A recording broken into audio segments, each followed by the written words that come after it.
where are the greatest interventions that you are making for these young people? Because I hear African leaders say, people must study maths and science. What if I don't want to study maths and science?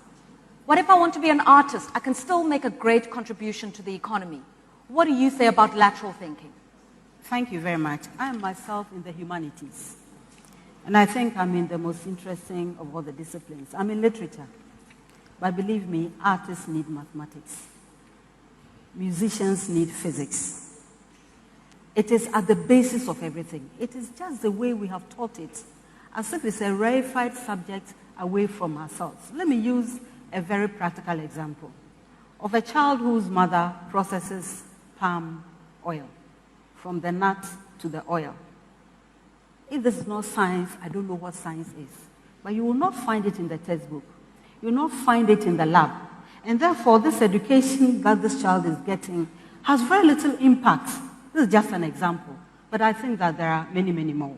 So it is not about the emphasis on science and math at the detriment of others. We're talking about entrepreneurship. We're talking about industrialization. We need these subjects. But more importantly, is the medium through which the subject is taught.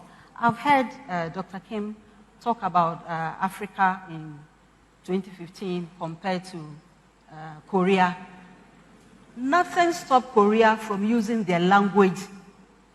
By using their language, it didn't stop them from making the vehicles and the TVs and the phones that we import. Because Koreans were taught in a language they understood, education picked up. Because we are teaching our children a language they can't even follow, we are drawing them back. So there are...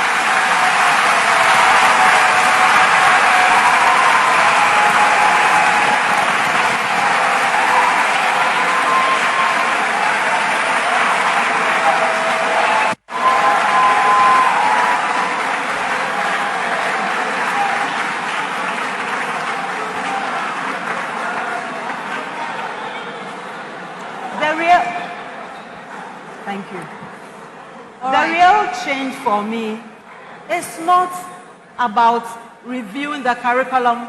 It's not about the extension or contraption. It is about relevance. The world has talked about access.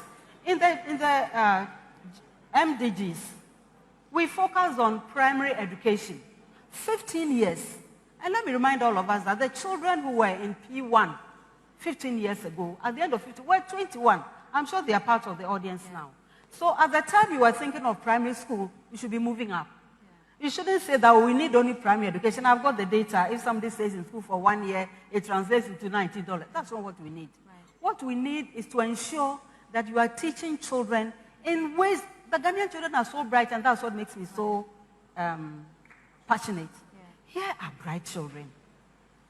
And most of them are trapped in the basic schools, in the public schools. Right. We should never get to a level where we accept that the basic schools are failed.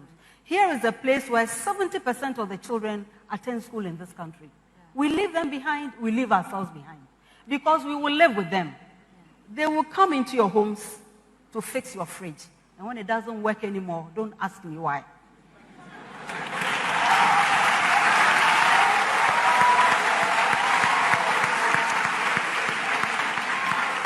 And I believe that every subject can be taught